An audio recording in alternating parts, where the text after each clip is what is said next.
Hello Riders, আজকে আমার মোটো ব্লগিংয়ের second bike trip start হবে। আজকে আমি আর রনিত বেরোচ্ছি একটা বাইক ট্রিপে। কোথায় যাচ্ছি, কি করছি, সমস্ত কিছু দেখাবো আজকের এই ভিডিওতে। চলো। কি হলো রনিতের সাথে? এই যে হেলমেটটা, হ্যাঁ ইয়াটা এমনভাবে ভেঙে গেছে, এটা খুব জোর বৃষ্টি স্টার্ট হয়ে গেছে। জানি না রনিত কোথায় দাঁড়িয়েছে, কে জানে। চেঞ্জ করতে হবে রেন গিয়ার্স করতে হবে।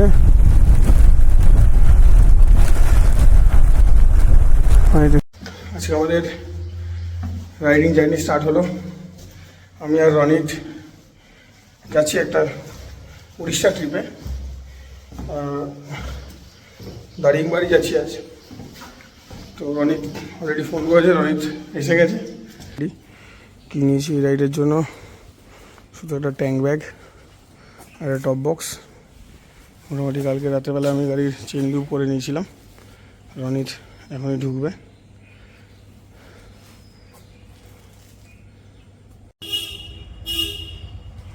রনিত ঢুকছে, ভাই পুরো রেডি হয়ে এসে গেছে।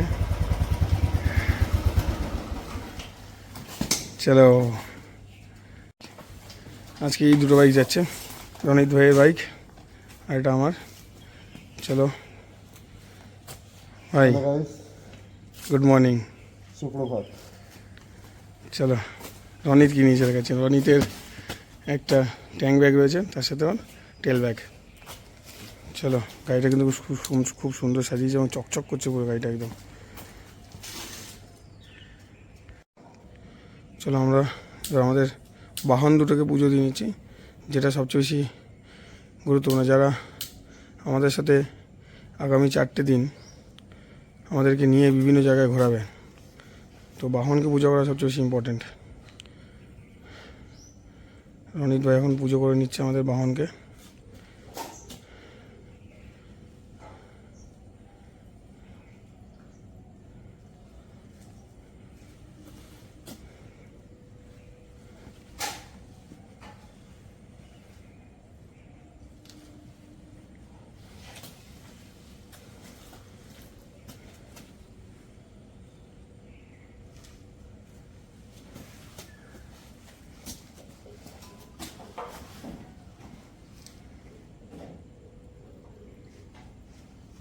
লং জার্নির আগে একটা পুজো টাইপের কিছু করা হচ্ছে।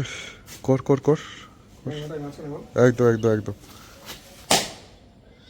গাড়ি দিচ্ছে, সামনে থেকে জল দিয়ে একটু কিছুটা আবার দিস।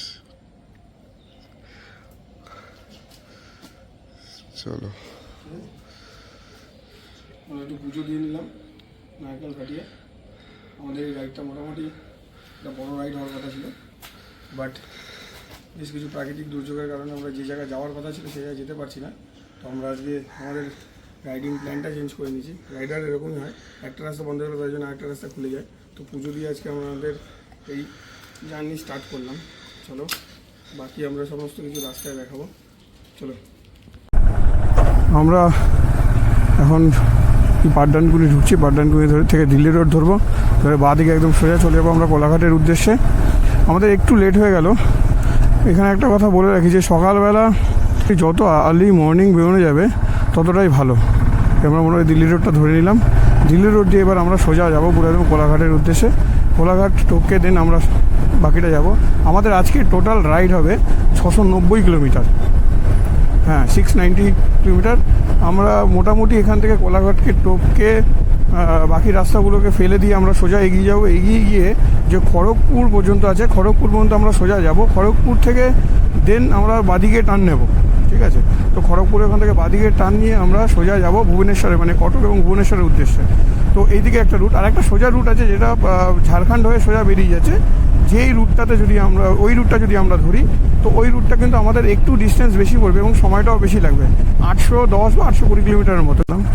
জাস্ট ধুলাঘাট টোলটা আমরা ক্রস করছি, ঠিক আছে? তো এইখানে মোটামুটি দেখতে হয়তো কোনো রাইডারদের দেখতে পেতে পারি, কারণ যারা ওয়ান ডে রাইডে বেরোয়, যে সমস্ত রাইডার যারা আছে, যারা ওয়ান ডে রাইডে বেরোয়, তাদের কাছকে আমরা মেবি সানডেতে ধুলাঘাটে দেখতে পাওয়া যায়। হ্যাঁ, আছে বাদিকে কয়েকজন। একটু দেরি হয়ে গেল বলে, আরও সকালবেলা যদি আমরা বেরোতাম তাহলে হয়তো আরও বেশ কিছু রাইডার আমরা দেখতে পেতাম, ঠিক আছে। বাট এখন বেশি দু একজনকে ওখানে দেখলাম দাঁড়িয়ে থাকতে, হয়তো এখানেও আছে। হ্যাঁ, এখানে একটা পুরো টিম, বিশাল বড়ো টিম আছে, যারা ধুলাগড় এই রাইডে থাকবেই। এখানে ধুলাগড়ে বলে মোটামুটি প্রত্যেক সানডেতেই এরকম রাইডারদের ভিড় জমে, রাইডারদের মেলা মনে হয়। এবার একটা সিগন্যালে আমরা আটকে গেছি। সিগন্যালে সবার সামনে থাকলে একটা কী সুবিধা হয়, যে এই যে যখন সিগন্যালটা ছাড়লো, সামনের রাস্তাটা পুরো তোমার কাছে একদম ফাঁকা হয়ে গেল, মানে সামনে কেউ নেই আর তোমার, তুমি যত কিছু জোরে টেনে চলে যাও। কিন্তু যদি পেছনের দিকে থাকো তাহলে কী হবে, তোমার তাদের পেছনে পেছনে আসতে হবে। তো আমরা চেষ্টা করি সবসময়, যারা বাইক নিয়ে যাই সবসময় যেন চেষ্টা করি যে ফাঁকা ফাঁকা দিয়ে সামনের দিকে এগিয়ে গিয়ে একদম সবার সামনে দাঁড়ানোর জন্য। কারণ যখনই সিগন্যালটা রেড থেকে গ্রিন হবে, তখনই আমরা যাতে সবার মানে পুরো সামনের রাস্তাটা পুরো ফাঁকা পাবো, একটা মোটামুটি ভালো পিক আপ দিয়ে মোটামুটি অনেকটা রাস্তা আমরা টেনে বেরিয়ে যেতে পারবো। তো এই যে কোলাঘাট ব্রিজ আমরা ক্রস করছি এখন। সত্যিকার কোলাঘাটটা ব্রিজে দাঁড়ালে এত সুন্দর লাগে না, মানে যে একটা সিনিক বিউটি, সত্যি খুব সুন্দর লাগে। তো কোলাঘাটটা আমরা ক্রস করছি, জাস্ট কোলাঘাট ব্রিজেই আছি আমরা। চলো, আমরা মোটামুটি খড়গপুরের কাছাকাছি চলে এসেছি, আর একটুখানি বাকি, মেবি হয়তো আর 20 কিলোমিটার মতো বাকি আছে এখান থেকে খড়গপুর। খড়গপুর থেকে আমরা লেফট টার্ন নেব, লেফট টার্ন নিয়ে আমরা যেটা ভুবনেশ্বর কটক যাচ্ছে সেই রাস্তাটা ধরবো, সেই রাস্তাটা ধরে আমরা সোজা যাবো একদম ভুবনেশ্বর ক্রস করে। দেন আমরা ব্রহ্মপুর বলে একটা জায়গা আছে, ব্রহ্মপুর থেকে আমরা রাইট সাইড নিয়ে আমরা দারিংবাড়ি পৌঁছাবো। চলো, রাস্তায় বেশ ভালো লাগে, অত গাড়ির প্রেশারও নেই, চাপ নেই এই রাস্তায়। সচরাচর খুব একটা চাপ থাকে না, তো নর্মালি এরকমই থাকে, দেখতে পাওয়া যায়। উড়িষ্যার মধ্যে আমরা ঢুকে গেছি। এখানে আমাদের একটু গাড়িটা বুঝে শুনে চালাতে হবে। যেখানে যেখানে আমাদের দেখবো যে স্পিড রিড করার জন্য কোনো মেশিন লাগানো আছে বা ক্যামেরা লাগানো আছে, সেখানে আমরা স্পিডটা একটু ডাউন করব, আবার আমরা স্পিডটা আপ করে নিয়ে চালাবো। তো উড়িষ্যাতে একটু রুলস আছে এই দিকটাতে।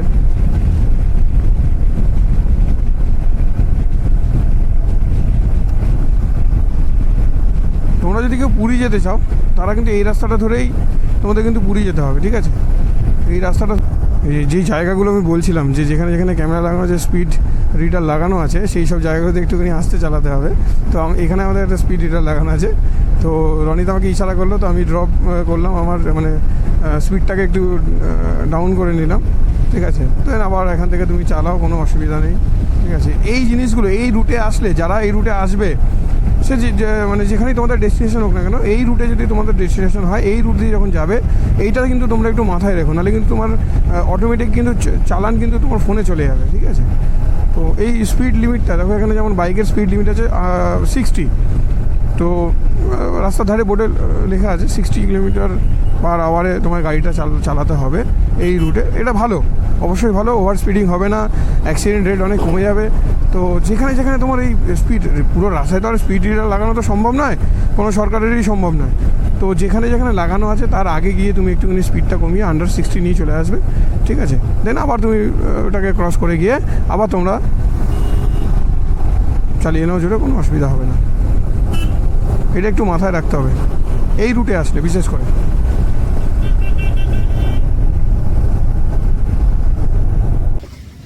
সকালবেলা 6:10-15 বাড়ি থেকে বেরিয়ে, ঠিক আছে। তো এইখানে আমরা মোটামুটি কোন জায়গায় হয়, জায়গাটার নাম কি?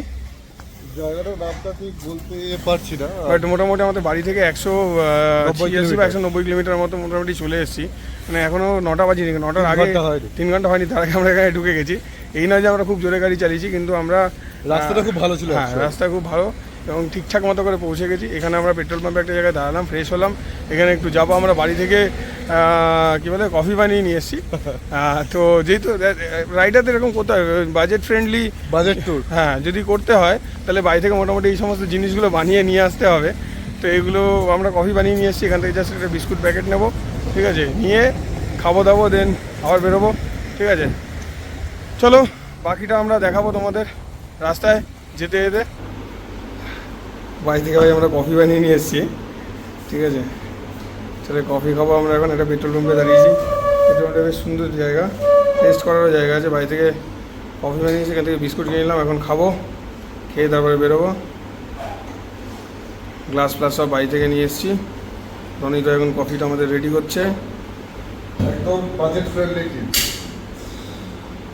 ভাই এই ফ্লাক্সটা কিন্তু ভাই বিয়েতে পেয়েছে, কত যে দিয়েছে তাকে কি বলবো আমি, সত্যিকার এটা বুঝে শুনেই দিয়েছে, যে জানে ও রাইড করবে আর এগুলো নিয়ে যাবে তার জন্যই দিয়েছে, তাই তো ভাই? চলো, এটা হচ্ছে আমাদের কফি। ও চলো, চিয়ার্স।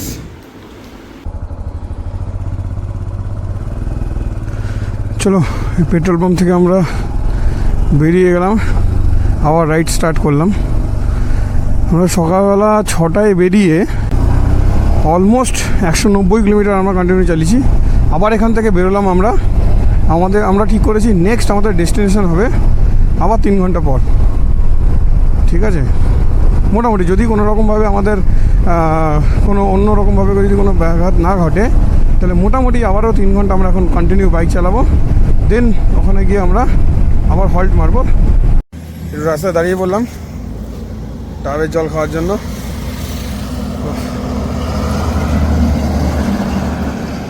কত করে জানো ডাব তোমার? কত করে ডাব? 50 টাকা, তাই তো? সাজ দেখে দাও আমাদের দুজনকে, দুটো ভালো দেখে, ঠিক আছে? একটা নিচ্ছি না দুটো? দুটো, হ্যাঁ হ্যাঁ হ্যাঁ। আমরা এখন যে জায়গাটা দিয়ে যাচ্ছি বাইক নিয়ে, দুদিকে পুরো ধান ক্ষেত, পুরো সবুজ হয়ে আছে ধান ক্ষেত। আর ধান ক্ষেতের মাঝে মাঝে দু একটা জায়গায় কাশফুল হয়ে আছে, আমি দেখাতে পাচ্ছি না, বাইক চালাচ্ছি তাই। তো দুদিকে পুরো সবুজ ধান ক্ষেত এবং মাঝে মাঝে কাশফুল হয়ে আছে। আমরা জানি সামনেই দুর্গাপুজো, ঠিক আছে? আর কিছুদিন বাকি মাত্র দুর্গাপুজোর। তো কাশফুল এই সময়টা দেখা যায়, আমরা সবাই জানি। তো দুদিকে সবুজ, পুরো একদম ধান ক্ষেতের মাঝখানে কিছু কিছু জায়গায় কাশফুল উঠছে, সুন্দর একটা হাওয়া দিচ্ছে, এত সুন্দর লাগছে, মানে জাস্ট মানে অসাধারণ, অসাধারণ, সত্যি অসাধারণ। এই ধাবাটায় বা এই ক্যাফেটাতে আমরা অর্ডার করেছি যে আটার রুটি আর অনিল ভাই তুমি কী খাবে? যা পাবো তাই খাবো। প্রথম তো খেতে পেয়েছে। অ্যাকচুয়ালি আমরা দুপুরের লাঞ্চটাকে স্কিপ করছি, আমি আগেই বলেছিলাম যে আমরা লাঞ্চটা স্কিপ করবো। এই এখন যেটা আমরা করছি ওই মোটামুটি তোমরা বলতে পারো যে ব্রেকফাস্টের মতোই, জাস্ট একটু খাওয়াটা খেয়ে নিয়ে কোনোরকম যাতে একদম যদি না খাই তো গাড়ি চালাতেও অসুবিধা হবে, তাই হালকা কিছু খেয়ে নেবো এখন, খেয়ে দেন আবার বেরোবো। আবার বেশি খেলেও অসুবিধা পেয়ে যেতে পারে। এক্স্যাক্টলি, সেখানে জন্য আমরা দুপুরের লাঞ্চটাকে স্কিপ করেছিলাম। তো এখানে আমরা একটু হালকা পাতলা কিছু খেয়ে নেবো, দেন আবার এখান থেকে বেরোবো। চলো, টাটা। আমরা একদমই বললাম না, একদমই হালকা পাতলা আমরা খাবার খাবো। তো রুটি আর চানা মশলা অর্ডার করেছিলাম, 2 কি 3টে করে রুটি। রনিত ভাই এদিকে খাচ্ছে। ভাই কেমন বানিয়েছে খাবারটা? বেশ ভালো, ভালো লাগছে, এটা রিজনেবল প্রাইসে। মোটামুটি কত করে নিল ভাই চানা মশলা? কত ছিল চানা মশলা? 80 টাকা, তাই তো? হাফ প্লেট সেটা বল, তো সে রুটি। চলো খেয়ে নিই। তো আমরা খাওয়া দাওয়া করে আবার রাইড স্টার্ট করে দিলাম, বেরিয়ে গেলাম এই ক্যাফেটা থেকে। চলো এবার আমাদের নেক্সট আমরা মোটামুটি এখন থেকে আরও 150 বা 160 কিলোমিটার আমরা চালাবো, তারপরে আবার হল্ট করব। মোটামুটি আমরা 370+ কিলোমিটার চলে এসেছি, আর আমাদের 323 কিলোমিটার মতো দেখাচ্ছে বাকি আছে। তো এখন আমরা ঠিক করেছি যে 323টা মোটামুটি হাফ হাফ করে আমরা কভার করে ফেলবো। দেখা যাক কতটা কী করতে পারি। ওই দূরে পাহাড় দেখা যাচ্ছে, কত সুন্দর, বেশ ভালো লাগছে। এখন ওয়েদারটা একটু ঠান্ডা ঠান্ডা হয়ে গেছে, মেঘ জমছে আস্তে আস্তে, মনে হচ্ছে বৃষ্টি হতেও পারে। জাস্ট ভিউটা দেখো, এত সুন্দর লাগছে ভিউটা, মানে বলার মতো না। ওই দূরে পাহাড় দেখা যাচ্ছে এবং নীল আকাশ, তার মাঝখানে মেঘেদের খেলা, আর এত সুন্দর একটা রাস্তা, মানে বলে বোঝাতে পারবো না। দূরে এইদিকে পাহাড় দেখা যাচ্ছে, কত সুন্দর দূরে দূরে পাহাড়, অসাধারণ লাগছে, অসাধারণ। পেট্রোল ভরতে চলে এলাম, এখানে পেট্রোল 101 টাকা দেখলাম, আমাদের থেকে প্রায় 4-5 টাকা কম। চলো ফুল ফুল। হ্যাঁ, কিন্তু বৃষ্টিটা স্টার্ট হয়ে গেছে। দেখি হয়তো সামনে হয়তো বৃষ্টি নাও হতে পারে। আবার দেখা গেলো সামনে প্রচুর বৃষ্টি। দুই ধারে পাহাড়, মাঝখান দিয়ে আমরা যাচ্ছি। রাস্তার দুই ধারে সুন্দর কাশফুল ফুটে আছে, এত সুন্দর লাগছে, অপূর্ব লাগছে। সামনেই দুর্গা পুজো, আর কাশফুল দেখলে সেই মানে দুর্গা পুজো যে আসছে মনে পড়ে যায় বাঙালিদের আবেগ। যাই চলো, আমরা দেখো দুটো দিকে পাহাড়, আমি দেখাতে পারছি না। যদি আমি নেক্সট ব্লগগুলো আমার হেলমেট যে চিন মাউন্ট আছে সেটা লাগিয়েই হবে। এখনও পর্যন্ত ওটা অর্ডার করেছি, আসেনি, তো এখন দেখাতে পারছি না আমি।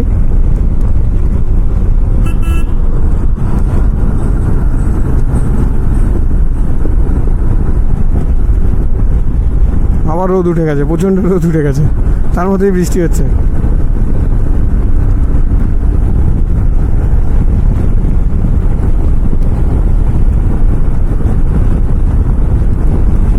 ভুবনেশ্বর এখান থেকে আর 45 কিলোমিটার হবে, ঠিক আছে। তো একটা এক্সপালস আমাদের মানে এক্সপালস পেছনে ছিল, আমরা ওকে ওভারটেক করে আসতাম।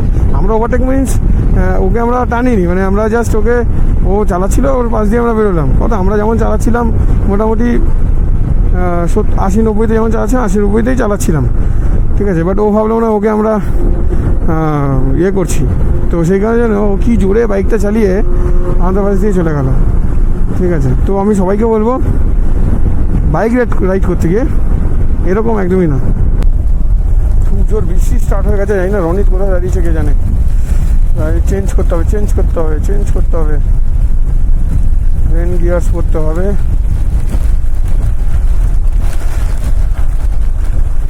এখানে দাঁড়িয়ে পড়েছে, চলো ভাই, বৃষ্টি স্টার্ট হয়ে গেছে ভাই। চেঞ্জ তাড়াতাড়ি পর, রেনকোট ক্যামেরাটা আমার ঢোকাতে হবে। ক্যামেরা চলছে ভাই, অন আছে, বলে দে। বৃষ্টির মধ্যে পড়ে গেলাম আমরা, এখন চেঞ্জ কর ভাই, নাহলে পুরো ভিজে যাবে সব কিছু। হ্যাঁ দাদা ভাই, এত জোরে বৃষ্টি নেমে গেছিলো, সমস্ত কিছু চেঞ্জ করে আবার রাইডিং জ্যাকেট ফ্যাকেট সব চেঞ্জ করতে হলো, করে আবার সব পরে তারপর বেরোতে হলো।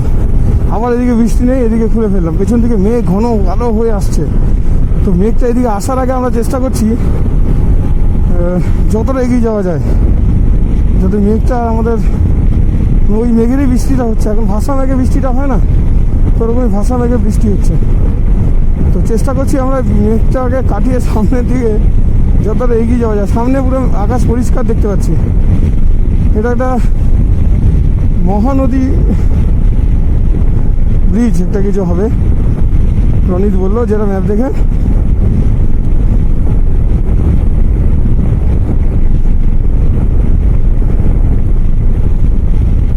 অনেকটাই বড় ব্রিজটা।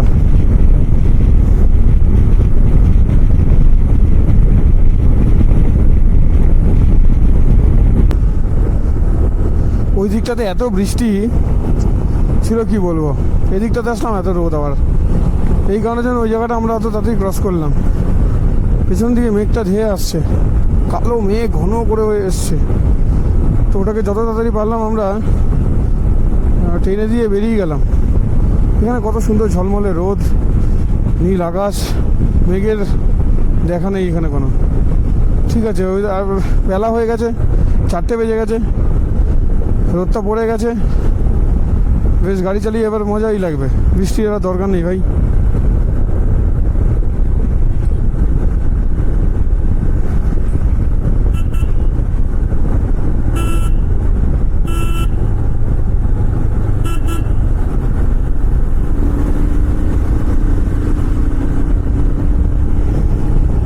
পুরো ভিজে গেছি বৃষ্টিতে, আর ভালো লাগছে না।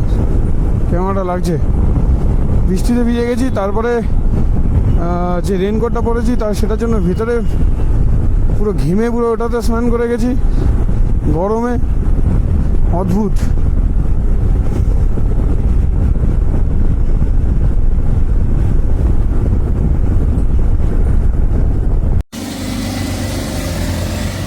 এখানে বৃষ্টিতে আবার ফেসে গেছি। বৃষ্টি এখন অল্প অল্প পড়ছে, এর আগে জোরে পড়ছিল। সামনে একটা পাহাড় এরকম দেখতে পাচ্ছি, কত সুন্দর ভিউ। এখানে আমরা আটকেছি, এই যে সামনে রনিতের গাড়িটা অবস্থান করছে। এখানে আমরা একটু ভাবছি, যখন দাঁড়িয়েছি যখন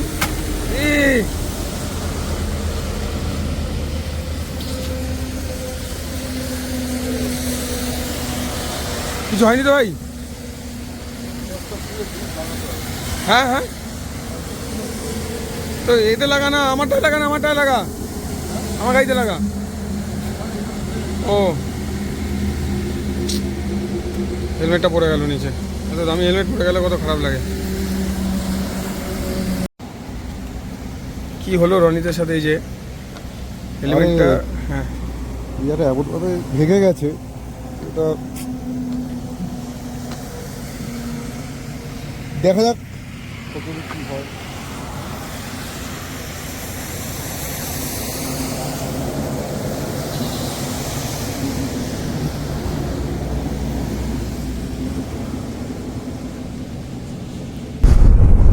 বৃষ্টিতে আবার একটুখানি আটকে যাচ্ছিলাম, হয়তো আর একটু বৃষ্টি হলে হয়তো আমাদের আটকে যেতে হতো।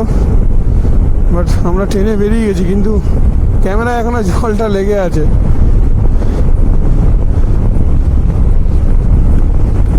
ভালো লাগছে বাইক চালিয়ে। এবার একটু এদিকে ওইদিকে পাহাড় শুধু দেখা যাচ্ছে, কাটা কাটা পাহাড়। এখানে মাইনিং হচ্ছে, হ্যাঁ মাইনিং হচ্ছে।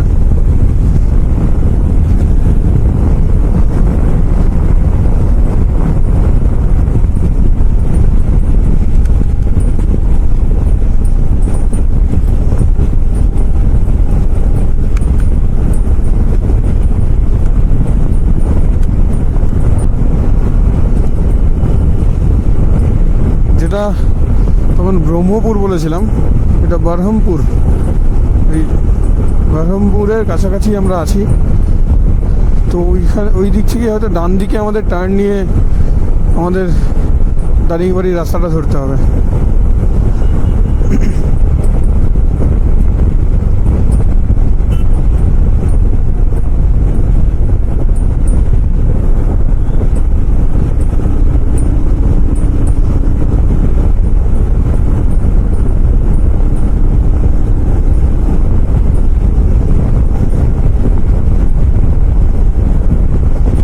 বাজে সবে, এখনও মোটামুটি 1 ঘন্টা তো আলো থাকবেই, মিনিমাম 6টা পর্যন্ত তো আলো থাকবেই।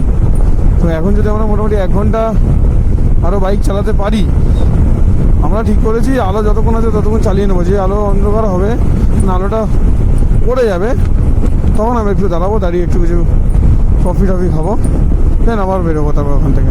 এই আলো থাকতে থাকতে আমরা যতক্ষণ আলো আছে ততক্ষণ আমরা আর থামছি না, এটা শিওর, থামছি না। ফাইনালি আমরা পৌঁছে গেলাম দারিংবাড়িতে। এখন ঘড়িতে 10:30 বাজে। আমরা মোটামুটি 9টার মধ্যে ঢুকে যেতাম, কিন্তু বৃষ্টির জন্য আমাদের একটু লেট হয়ে গেল। টোটাল 700 কিলোমিটার ছিল। চলো হোটেলের ডিটেলসটা আমরা কালকে দেবো। হোটেলে আস্তে আস্তে অনেক রাত হয়ে যায়, তাই আমরা রাতের খাবার নিজেরাই তৈরি করে নিলাম। আমরা আমাদের সাথে ইলেকট্রিক কেটেল আর ম্যাগি ক্যারি করছি, ওটা দিয়ে আমরা আজকে আমাদের রাতের খাবার তৈরি করে নিচ্ছি। চলো দেখতে থাকো। ফাইনালি আমাদের খাবার রেডি হয়ে গেছে। রনি সুন্দর করে খাবারটা বানিয়েছে, আশা করছি খেতে খুব ভালো হবে। সুন্দর করে ম্যাগির মশলাটা উপরে ছড়িয়ে দিচ্ছে। চলো খেয়ে দেখি কেমন হয়। যে আপডেটটা দেওয়ার জন্য ভিডিওটা করা, সেটা হলো লাস্ট মোটো ব্লগ বিকালবেলা দেখিয়েছিলাম, তারপরে দেখাতে পারিনি, কারণ তারপরে প্রচণ্ড জোর বৃষ্টি নেমে গেছে এবং এখানে ঢুকতে রাত হয়ে গেছে, যার জন্য আর ভিডিও বানানো হয়নি। এখন ঘড়িতে 12:30 বাজে, মোটামুটি ফ্রেশ হয়ে চলে এসেছি, একটু পরেই ঘুমোতে যাব। আমরা দারিংবাড়িতে মোটামুটি 10:30টার মধ্যে ঢুকে গেছিলাম।